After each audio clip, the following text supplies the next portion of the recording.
नमस्कार, मैं पंकज प्रसून। दोस्तों, डॉट वाले इंडिया गठबंधन में तमाम बुरी खबरों के बीच एक अच्छी खबर है। खबर यह है कि उत्तर प्रदेश में समाजवादी पार्टी और कांग्रेस के बीच सीट बंटवारा फाइनल हो गया है। जो समझौता हुआ है उसके अनुसार 11 लोकसभा सीटें कांग्रेस को दी गई है उत्तर प्रदेश में, 7 जयंत चौधरी को दी गई है, 1 किसी अन्य दल को दी गई है और 62 सीटों पर अखिलेश यादव लड़ेंगे। दूसरी बड़ी खबर यह है कि कांग्रेस ने डोनेट करने के लिए एक नया डोमेन बनाया है। पिछली बार डोनेट फॉर देश था, इस बार डोनेट फॉर न्याय है और कुछ ऑफर भी दिए गए हैं। मान लिया कि अगर आप 670 रुपया देते हैं तो आपको कांग्रेस की ओर से टी शर्ट दिया जाएगा। अगर 67,000 रुपये देते हैं तो एक न्याय किट दिया जाएगा जिसमें वॉचेस, बैनर, लोगो, टी शर्ट आदि सब रहेंगे। लेकिन हमारा आज का विषय ये नहीं है। हम आज बात करेंगे केरल और बंगाल की। केरल और बंगाल इसलिए क्योंकि आइडियोलॉजिकली बीजेपी के लिए ये दोनों स्टेट चैलेंजिंग है। भारतीय जनता पार्टी का मानना है कि पूरे देश में लेफ्ट की एकमात्र सरकार है वो है केरल में। लेकिन बंगाल में भी जो तृणमूल कांग्रेस की सरकार चल रही है, बीजेपी के अनुसार वो लेफ्ट के आइडियोलॉजी पर ही चल रही है। इसलिए आइडियोलॉजिकल वॉर की बात करें तो बंगाल और केरल का वॉर सबसे ज्यादा महत्वपूर्ण है।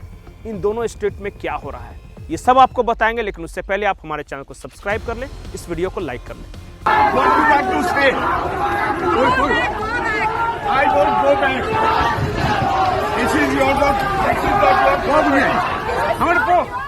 दोस्तों, सबसे पहले बात करते हैं केरल की। केरल के राज्यपाल 20 सड़क पर धरने पर बैठ गए। अपने आप में बहुत बड़ी खबर। एक राज्यपाल सड़क पर धरने पर बैठ जाए। आखिर बात क्या हुई? बात यह है कि SFI यानी स्टूडेंट फेडरेशन ऑफ इंडिया जहां जहां केरल के राज्यपाल जा रहे हैं उन्हें काले झंडे दिखा रही है, उनके खिलाफ नारेबाजी कर रही है, गो बैक गवर्नर का नारा दे रही है। ये SFI, ये PFI, आरोप यह है कि केरल की लेफ्ट सरकार इन दोनों संगठनों को परोक्ष रूप से समर्थन दे रही है। राजनीतिक जानकारों का कहना है कि सरकार उसी दल के खिलाफ ज्यादा मुखर होती है जो उन्हें नियरेस्ट राइवल यानी मुख्य प्रतिद्वंदी लगता है। तो अगर बीजेपी कार्यकर्ताओं पर हमले हो रहे हो, अगर राज्यपाल को यह कहते हुए उनका घेराव किया जा रहा हो, उनका विरोध किया जा रहा हो कि यह बीजेपी का राज्यपाल है, तो क्या यह माना जा सकता है कि केरल में भारतीय जनता पार्टी धीरे धीरे ही सही मुख्य विपक्षी के रूप में उभर रही है? हमें नहीं पता कि अभी केरल की वस्तुस्थिति क्या है, लेकिन जो केरल की लेफ्ट सरकार है उसके जो नैरेटिव सेट किए जा रहे हैं, जो बयानबाजी हो रही है, जो स्टेप्स उठाए जा रहे हैं, उसके अनुसार तो यही लग रहा है कि केरल की लेफ्ट सरकार ये मानकर चल रही है कि बीजेपी राइवल बन रही है। बीजेपी कार्यकर्ताओं पर हमले हो रहे हैं। क्या वस्तुस्थिति हमें नहीं पता। इस बीच पिछले 1.5 महीने मैंने खंगाले कांग्रेस से जुड़ी, केरल कांग्रेस से जुड़ी कोई बहुत बड़ी खबर नहीं है। वहां के अखबारों में भी खबर यह है कि चर्चेज ने बीजेपी को सपोर्ट करने का ऐलान किया है। अगर ऐसा होता है, मान लिया कि केरल की राजनीति अगर लेफ्ट बनाम बीजेपी होती है, तो क्या यह बीजेपी के लिए रणनीतिक जीत होगी? क्या कांग्रेस के लिए आत्ममंथन का वक्त है? आप बताइए कमेंट सेक्शन में कि स्थिति क्या है। दूसरी और महत्वपूर्ण राज्य है वेस्ट बंगाल। वेस्ट बंगाल के बारे में मैंने कहा कि बीजेपी को लगता है कि लेफ्ट आइडियोलॉजी के खिलाफ उनकी राइट आइडियोलॉजी है और आइडियोलॉजिकल वॉर के लिए वेस्ट बंगाल का जीतना, बंगाल फतह बेहद महत्वपूर्ण है। जब विधानसभा चुनाव में भारतीय जनता पार्टी की हार हुई तो एक मंथन हुआ। मंथन में यह निकला कि जो बीजेपी की छवि वहां बाहरी पार्टी के रूप में बना दी गई और ममता बनर्जी ने बाहरी पार्टी की छवि बनाने के लिए काफी मेहनत की। गुजरात के पूंजीपति, उत्तर प्रदेश और बिहार के गुंडे, इस तरह का नैरेटिव सेट किया गया। तो भारतीय जनता पार्टी ने डिसाइड किया कि बंगाल में हम लड़ाई बंगाल बीजेपी के सहारे लड़ेंगे। पार्टी का जो पूरा कैलेबर, पूरा नैरेटिव वो बंगाल सेंट्रिक होगा और बाहर के लोग चेहरा नहीं बनेंगे। और इसके लिए काम शुरू हुआ।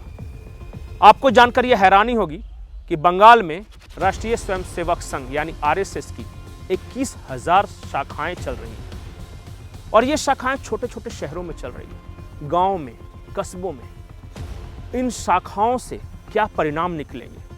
दूसरी रणनीति कि हम हाई फाई प्रचार न करके डोर टू डोर कैंपेन करेंगे, पीपल टू पीपल कांटेक्ट करेंगे। तीसरी रणनीति कि हम स्थानीय मुद्दों को उठाएंगे। जैसे वीरभूम का जो मुद्दा है वो बीजेपी उठा रही है, जो आसनसोल का मुद्दा है वो बीजेपी उठाएगी, जो सिलीगुड़ी के जो लोकल इश्यूज हैं वो बीजेपी उठाएगी।